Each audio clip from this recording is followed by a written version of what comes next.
Please welcome to the lectern John Jordan.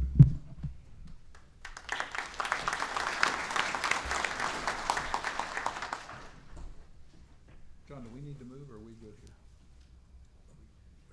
No, we're good. Thank you very much, and thank you for allowing me to come out here and talk about one of my very favorite subjects, the Texas Navy and its impact on the Revolution. Now, those of y'all who were here at the symposium last year may remember a piece of advice that Dr. Crisp gave that I thought was so useful then that it made sense to repeat it this year. Crisp's theorem, as I call it, goes something like this. If anyone tells you anything about the Texas Revolution, no matter what it was, simply look at them like you know what you're talking about and say, yes, but it wasn't that simple. Well, where the Texas Navy was concerned, things truly were not as simple as they seemed. And today I'd like to take Crisp's theorem in a completely different direction. I think technically in that direction, out towards the Gulf of Mexico and towards the rivers, the bays, and the port cities of Louisiana, Mexico, and Texas. Now, if you're like I was before I started learning about the Texas Navy's history, you may not be all that familiar with the ships that patrolled the Gulf of Mexico during the 1830s. And that makes sense because the ships back then were not only different from the naval vessels we see today, but they were even different from the classic warships we read about in the Patrick O'Brian or Horatio Hornblower novels.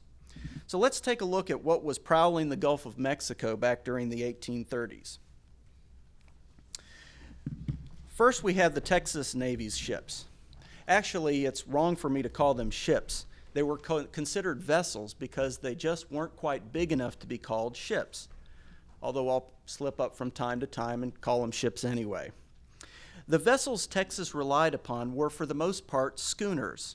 A schooner, shown on the left of this picture, is for our purposes a two-masted vessel that has its sails rigged fore and aft. In other words, the sails run front to back, parallel to the deck. This is different from a square-rigged vessel, which has rectangular sails that run perpendicular to the deck, or crossways. Now, the Texas Navy liked its schooners. In fact, until 1839, 3 years into Texas independence, the Navy used only schooners. And why was that? Well, schooners were handy in the Gulf at that time for a few reasons. First, they had a shallow draft. In other words, the hull of the ship didn't sink too far into the water when you were trying to sail it.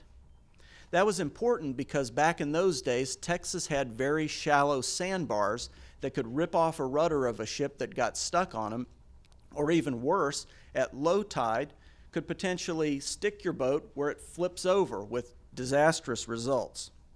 At the time, Galveston was Texas's deepest port, and at low tide its sandbars were as little as 8 feet underwater. So you had to have a ship that was no more than 8 feet underwater when it was loaded down.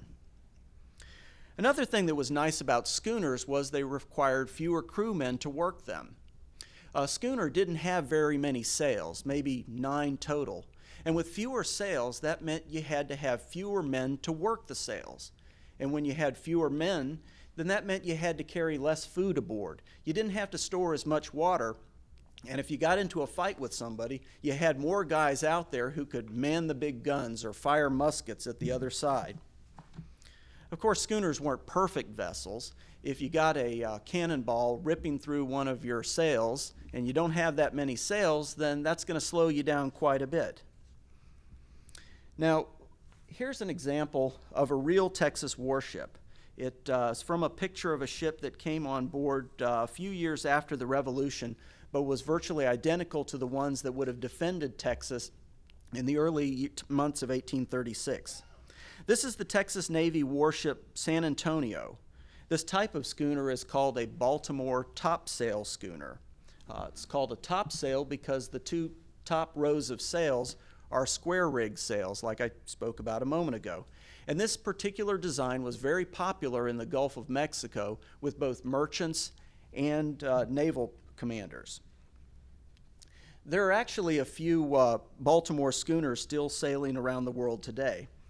One of them, called the Pride of Baltimore II, is a ship that sails the seas and oceans, but it is about in the same configuration as the ships that defended Texas during its revolution. Now, the other type of popular ship was called a brig. Brigs, like schooners, also had two masts, but unlike schooners, their sails were square-rigged, as you can see from this picture. Of course, it took a few more sailors to run a brig, but it had some advantages as well. With a tailwind, the wind at your back, they were a little bit faster than schooners, so these were also fairly popular among different naval commanders and merchants back during the 1830s. Of course, one thing to remember about these warships, no matter what we're talking about, brigs, schooners, or anything else, the thing to remember is these were not the giants of the Spanish Armada's days. To illustrate the size of the Texas and Mexican naval vessels, let's see, actually this is a picture of a modern brig. There we go. To show you the size of the Texas and Mexican naval vessels, here you see a picture of a ship of the modern U.S. Navy, believe it or not, the USS Constitution, still commissioned today. It's a 44-gun frigate, and this would be considered a fifth-rate ship of the line. Now, here's how that worked. In Britain's Royal Navy, which was the one that set the standard for everybody back then, a frigate like the Constitution was considered fifth-rate. Now, the first-rate ships were huge. They were floating cities. They could carry 120 guns on 3 giant decks. The second rates, well, they were a little bit smaller, maybe 100 guns, and so on down the line till you get to the Constitution here with a measly 44 guns. Now, you see that little boat in front of the Constitution? Well, that's a schooner, and that is more or less what Texas and Mexico were using back during the Revolution. After all, a big old ship like the Constitution couldn't possibly fit into the shallow ports of Texas. And the thing to remember is that when you don't have the big ships of Lord Nelson's Navy, then you don't have the big battles of Lord Nelson's era. This picture of Trafalgar, England's epic battle with Napoleon's fleet, would have been nothing like the battles that the Texas and Mexican navies were waging against each other during the Revolution. Quite simply, the ships weren't that big, and the fleets weren't that big. So while we say that everything is bigger in Texas, one exception to the bigger Texas rule was the fleets at the time. So let's talk about what Texas really did have, and I'd like to start with the iron men that ran the wooden ships. The first one was the Commodore of the fleet, who ran the flagship Independence. His name was Captain Charles E. Hawkins. Captain Hawkins, like a lot of the men in the Texas Navy, was a veteran of the U.S. Navy, but he was also a veteran of the Mexican Navy, serving Mexico during the 1820s. In 1829, Captain Hawkins left the Mexican Navy service to come back east to work as a riverboat captain in my neck of the woods along the Chattahoochee River, and he returned in North Georgia, and he returned to Texas once war broke out. Texas' next warship, the Invincible, was commanded by a Rhode Islander named Captain Jeremiah Brown. Jeremiah Brown came to Texas in the early 1830s, and like a lot of other naval commanders, started out as a riverboat pilot along the Brazos. The Liberty, another warship, was captained by William S. Brown, the brother of Jeremiah Brown. He was a tough guy. He'd fight on land or sea. He didn't care. He wasn't particular. He took part in the fight at Bear, and he claimed to have designed one of the early historical Texas battle flags. He was a tough old sea captain. And finally, we have the Brutus, commanded by Captain William A. Hurd, an even tougher old salt. He started his career in Texas as a privateer and gun runner. Captain Hurd actually shed the first blood of the Texas Revolution in September of 1835, weeks before hostilities broke out on land, and he was something of a tyrant aboard his own ship. These 4 men were commissioned by the Texas government in the middle of March of 1836, shortly after independence was declared. And speaking of independence, that's the name of the flagship of the Texas fleet. The Independence began its career as the U.S. revenue cutter Ingham. Now, a revenue cutter is just a fancy name for a small armed ship that was designed to patrol the coast. They were kind of like the swift boats of their days. They were designed to go into shallow bays and rivers and catch pirates and smugglers and anybody who didn't pay their import duties, which is why they were with the U.S. Revenue Service. As you can see from the slide here, the Independence was not a very large vessel. It carried maybe 24 men at a minimum on its crew and was only about 73 feet long, so it was considerably smaller than the width of this room here we're in today, which seems like a pretty long way if you're up here looking at a lot of people out in the audience, but if you had to be stuck on it for a couple of months, it might get a little cramped. Here we have a picture of another revenue cutter at anchor, very similar design. And the reason I include it here is because this was actually a watercolor done by a Texas Navy midshipman. The next ship of the Texas Navy was the Liberty, which began its naval career as a privateer a little bit before independence was declared.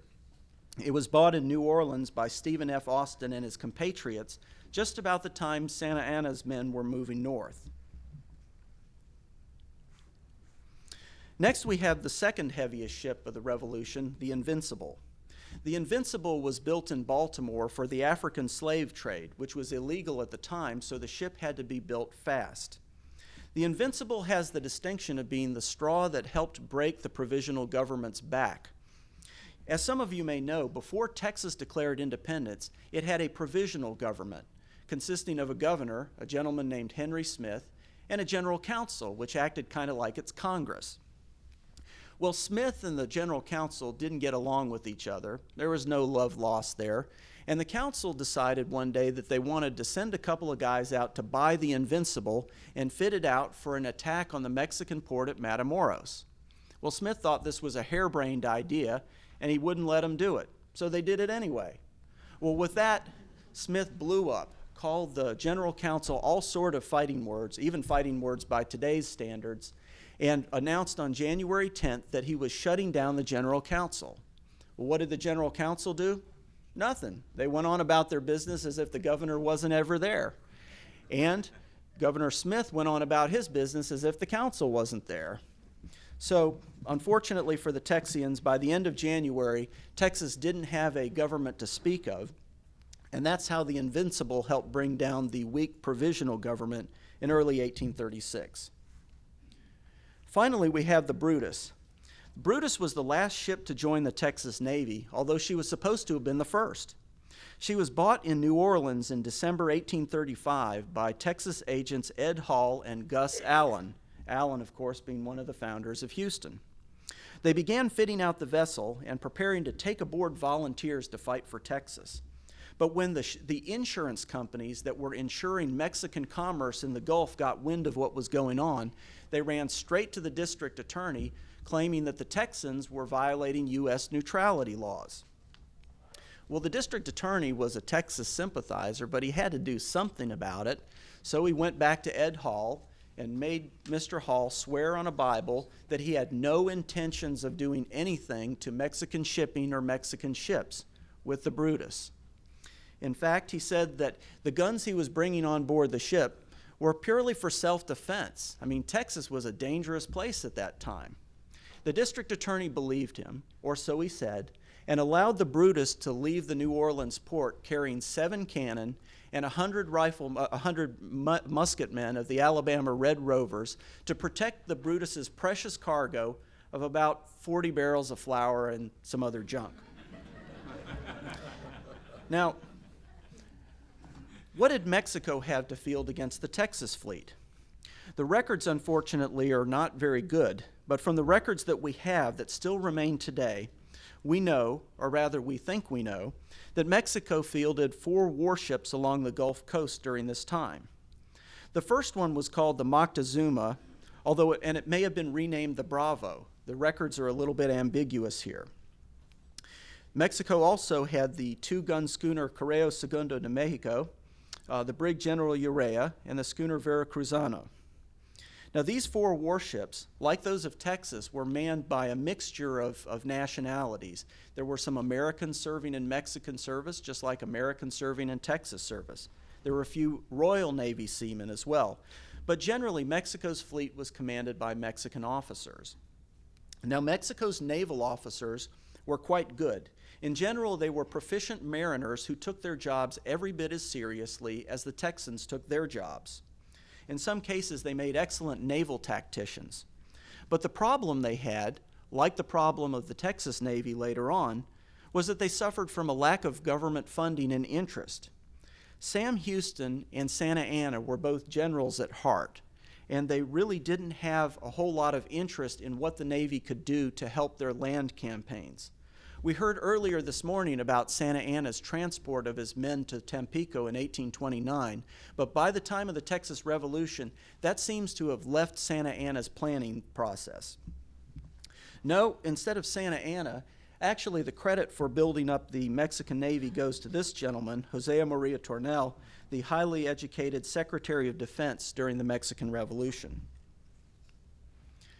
And with that, I'd like to turn to how these men of war affected the Texas campaign on land. If you take a look at a map, any map, you can easily tell that the supply routes to the Texas Revolution, which came from New Orleans, Mobile, Pensacola, those run across the Gulf of Mexico. That's the fastest way to get volunteers, horses, cannons, and guns to Galveston. Additionally, Texas and Mexico shared a long curved coast, so you could imagine that warships would play some part in the big drama that was unfolding on land. Now, not many people know it or perhaps realize it, but some of the first bloodshed of the Texas Revolution occurred at sea rather than on land. This happened on the 1st of September, 1835, weeks before the outbreak of hostilities on land, when the Mexican revenue cutter Correo de Mexico stopped a merchant brig entering the Brazos River mouth. The gun runner San Felipe, commanded by Captain William Hurd, the tough old guy we talked about a moment ago, opened fire on the Correo, killing one crewman and capturing the ship. Well, after independence was declared by Texas, the first official capture occurred in March of 1836 off Mexico's Yucatan coast. Now, Yucatan at the time seemed to be kind of the New England of Mexico. It was a big center of sea trade because it was a great stopping point if you were traveling from Cuba, the United States, the Caribbean, and you were getting your goods to central Mexico. Here's a closer view of Yucatan, and from the picture of the Texas Navy map that you see hovering off the northwest point, that's about where Captain William Brown's Liberty was patrolling in March of 1836. One evening, Captain Brown crept within a few miles of the armed harbor of Sisal, where he spotted a big, fat merchant brig just ripe for the taking. He couldn't wait, but he held off just a few hours until darkness. Then, instead of going in guns blazing, he quietly sent over a boatload of about 14 roughnecks, heavily armed with tomahawks and pistols. They managed to climb up the side of the brig and overpower the soldiers who were stationed there to guard it. They killed several soldiers, drove off a few others, and as the alarm spread over the castle, they managed to get the sails out and pull the ship out of port just as the cannons opened up. What they found was that they had captured a brig named the Pelicano. It was actually a smuggler because it had several compartments where jewelry and other goods were hidden, but its chief purpose was to carry big barrels of cargo. And the first thing the Texans found was 550 barrels of foodstuffs, flour, apples, and other things that would have been great eating for an army that was hungry. Well, when they brought the ship into Matagorda to unload its cargo, the Pelicano got stuck on the bar. Ultimately, it wrecked. But before it did, they managed to get 500 some odd barrels off the ship. Well, one of the barrels that they were carrying ashore dropped and broke open. And inside that barrel, they found another barrel. So they broke open that barrel, and they found out that it was a keg of gunpowder. Well, that was a nice little discovery. So they were able to take the gunpowder and food and ship it over to Sam Houston's army to put to use later at the Battle of San Jacinto. Now, as you can imagine, by the end of March 1836, the Texas Army was in bad need of some good news to report. And at the end of March, Sam Houston trumpeted the capture of the Pelicano in a proclamation to the people of East Texas. Of course, as you can imagine, that also caused an uproar in New Orleans, where those shipping merchants and those insurance companies were getting pretty steaming mad at what the Texans were doing. And they were also raising the insurance rates for any Mexican ships that were leaving port, making it more expensive for Mexico to import the goods it needed. So, with that, I'd like to talk about the San Jacinto campaign, but before we get to the blood and guts of the battles, the fun part, I'd like to spend a moment stressing the importance of logistics on Santa Anna's battle plan. After all, brilliant tactics and great battlefield leadership, Sam Houston's decision at the fork in the road, the alleged recreation of Santa Anna just as the battle began to open, all the stuff that makes for good military legends wouldn't count for a whole lot if the armies disintegrated from hunger before they got to the field of battle. Now, it's important to remember that Santa Anna, like all the armies of the day, had what we call a foot and hoof army. The men marched, the oxen pulled the carts behind them. Santa Anna's men were not able to travel any faster, really, than the legions of Julius Caesar nearly 2,000 years before. And so, if an army like that could make 12 to 20 miles in a day, that army was having a pretty good day. Well, when you're traveling at that rate, it would take a minimum of several weeks for Santa Anna reasonably to expect his army to get from central Mexico up to the Galveston region where the revolution was being supplied. Of course, if you had fertile countryside and you were marching in late summer or fall, then no problem. You could take your pick from the local crops or just requisition the livestock to feed your men. But if y'all have ever driven through South Texas in February and March, you probably get a good idea that there wasn't a whole lot growing there that was edible. So let's take another look at the distances Santa Anna had to travel when he was thinking about his logistics tale. As you can see from this map drawn by our old friend Stephen Austin, Santa Anna marched his army in two basic groups. And this is a rough map, but you can get the general idea. One went up the coast, one went through central Mexico towards San Antonio. Now, Santa Anna, like every other general of the day, was a student of Napoleon. Remember, he called himself the Napoleon of the West. And it would make sense that he and his staff would have been aware of some of Napoleon's experiences when planning their own long-term campaigns. So let's take a look briefly at some military history Santa Anna would have had in his mind or should have known about in some detail as he began his campaign. Now, this picture shows some of Napoleon's bigger blockbuster campaigns, the ones that Santa Anna would have known about in intimate detail. The red ones are ones Napoleon lost, and the blue ones were ones Napoleon won. And as you can see from this list, where Napoleon's men were marching short distances, or when they went through fertile countryside, like through northern Italy or Austria or Germany, then Napoleon was able to keep his men fed, they fought well, and they generally won. But when Napoleon marched his army far from his home base, or through barren ground like the Egyptian campaign or the campaign against Russia in 1812, well, then his army began to break apart because his men couldn't keep themselves fed. They began to starve and he lost. So Napoleon's famous pun that an army crawls on its belly really meant something back then. Well, Santa Anna knew about these campaigns, and he also may have been thinking about his own campaign against Zacatecas in 1835. There he only had to travel about 400 miles from Mexico City to get to the heart of rebellion and crush it. But Texas was neither nearby, nor was it rich and fertile, and Santa Anna was going to have a tough time feeding his men. The solution, of course, was the Gulf of Mexico. A straight line drawn from Mexico City to Galveston runs straight across the Gulf, beginning roughly at the Mexican port of Tampico. Mexico was blessed with a number of pretty good ports, including Veracruz. It's probably its best port.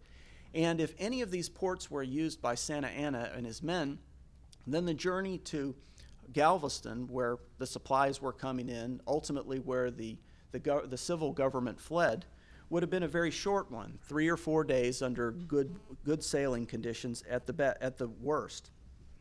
So Santa Anna was, of course, had the option of going by sea.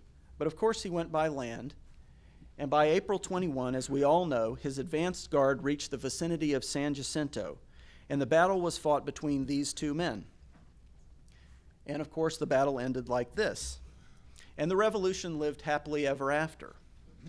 But it didn't have to end that way. That's because the Mexican army was still larger and in many ways better equipped than Sam Houston's army, even after the reverse at San Jacinto. So let's take a look at the picture the day after the battle. Now, as you can see from this slide, admittedly, the accounts are not perfectly precise. In some cases, they conflict. But the Texas Army still had roughly some 800-odd men, still probably about the same number of horses they started the battle with, and then they had 3 cannons, the 2 twin sisters and the one they captured from Santa Ana. Remember, though, Houston was going to have to split off some of his men to guard that batch of 600 prisoners he had captured. The Mexican army, by contrast, had 3 separate groups, each of which had almost as many men, if not more men, than in Sam Houston's entire army. This formidable fighting force was commanded by this gentleman, Major General Vicente Filisola. General Filisola was born in Italy. He served in the Italian army beginning in 1804, and then served in the Spanish army and the Imperial Mexican army before joining the Army of the Republic. He had been a very successful commander, and he knew what he was doing. And as you can see from this map, he had a lot to work with. Houston effectively was confronted by 3 significant forces, and undoubtedly, none of those forces were going to be as careless as Santa Ana had been a few days earlier. Putting it another way, the balance of power, if Filisola had consolidated his forces, looked something like this. Santa Ana's old army, now under Filisola's command, outnumbered Houston some perhaps 4-1. So why did Filisola retreat? I mean, he had several options available to him. For instance, if he wanted to be very aggressive, he could have consolidated all his forces together and attacked Sam Houston while he possessed an overwhelming advantage.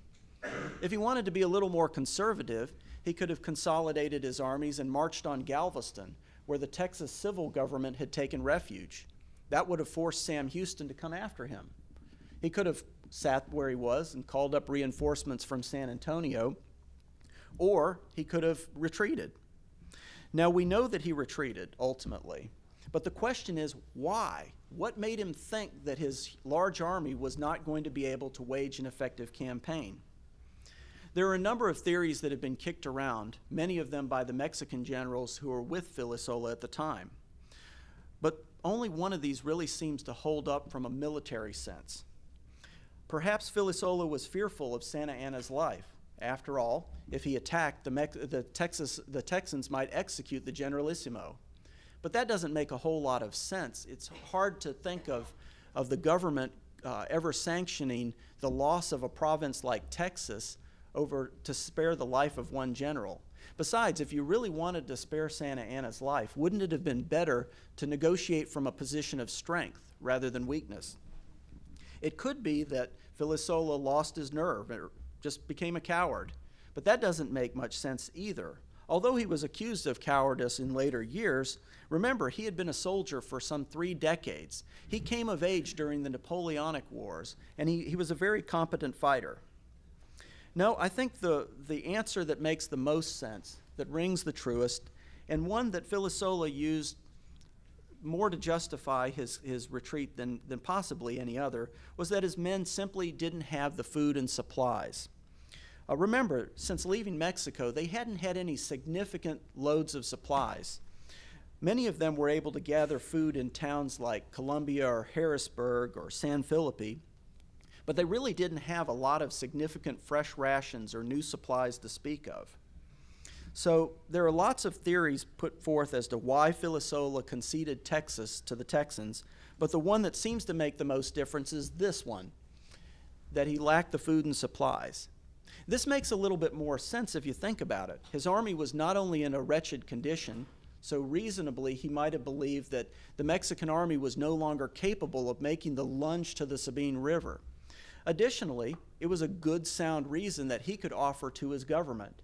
It wouldn't be palatable to tell his government he was a chicken of Sam Houston.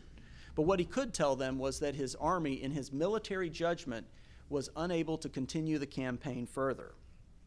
Of course, in the end, there were lots of small decisions that led to the Mexican army's retreat. In his marvelous book, Sea of Mud, author Greg Dimmick describes the small steps backwards taken by the Mexicans that ultimately led to the evacuation of Texas. But one thing that logically affected the Mexican army more than any other was the lack of food needed to sustain a campaign. Of course, the Mexican government knew that supplies would be a problem. And in March of 1836, they began assembling a small flotilla of merchant vessels with one mission: get the grub to the troops. That flotilla consisted of 3 merchantmen, the Newcastle, the John M. Bandel, and coming in from New Orleans, the Pocket, and it was escorted by 2 Mexican naval warships. But the mission was scrubbed by the timely intervention of the Invincible under Captain Jeremiah Brown. Now, here's a romanticized picture of a battle between a schooner and a brig. And of course, we all know that in movies, naval battles involve maneuver, wind, high drama, and Russell Crowe. But in the world of the Texas Revolution, it was a lot different. On April the 3rd, 1836, Jeremiah Brown's ship sailed to the Rio Grande mouth flying United States flags. There they spotted the Bravo, which had been crippled by a broken rudder.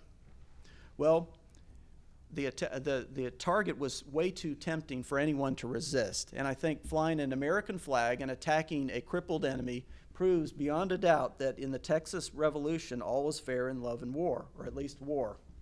Well, Captain Brown came up in a real friendly manner to the Mexican ship. He sent over a Texas Navy officer dressed as a U.S. Navy lieutenant, and after the Texas officer came aboard, they milled around for a few minutes, but something went wrong. We don't know what happened. Maybe somebody was spotted on the Texas ship. Maybe the U.S. Navy lieutenant was found out. But a gun battle broke out between the 2 vessels. It lasted for perhaps an hour and caused some damage to each ship from what it appears. The accounts are certainly not very consistent here, and later on Jerry Drake will help us shed some light on it perhaps. In any event, the 2 vessels battled until a strange ship appeared on the horizon. And Jeremiah Brown, since he had a working rudder, did not want to get caught between 2 warships. So he backed away to intercept the mystery ship that was coming in. The ship turned out to be the Brig Pocket, a merchant vessel loaded with 600 barrels of flour and food for Santa Anna's army, ammunition, supplies, military dispatches, and supposedly plans to land another 1,000 men at Galveston. Brown easily captured the Pocket and took her back to Galveston, where again it caused another ruckus for the Texas agents back in New Orleans. So ultimately, the expedition failed. The ships weren't able to leave port, and they weren't able to get those supplies to Santa Anna's army that was moving through Texas. The Invincible, along with her sister ships, the Liberty, the Independence, and the Brutus, were able to block supplies coming from the United States to Mexico to Santa Anna's army. The Texas Navy also ensured by keeping the Gulf clear, it would be able to keep supplies, the volunteers, the horses, the ammunition, coming through from New Orleans so that they could be put to use for the rebels. Ultimately, the lesson to be learned, I believe, is that the Navy and the Army have to cooperate. A few years later, General Filisola himself wrote that the posts of Texas are not sustainable while the maritime force doesn't cooperate with the operations of the land service. And I think that's a good message that you can take from the interaction between the Texas Navy and the Texas Army fighting on land. This conclusion has been looked at by military experts over the years. In the mid-1930s, Brigadier General Teddy Roosevelt Jr., the son of the president, claimed that without the Texas Navy, in fact, there wouldn't have been a Lone Star Republic, and possibly the state of Texas would be part of Mexico today. In 1944, Admiral Chester Nimitz took time out from his very busy schedule that year to talk about how the Texas Navy was able to command control of the Gulf and and contribute to the ultimate land campaign. Well, that's it. Writing about the Texas Navy was a joy, and speaking about it to you live today is a real pleasure. And I do hope that I can meet as many of you as possible at the question and answer session.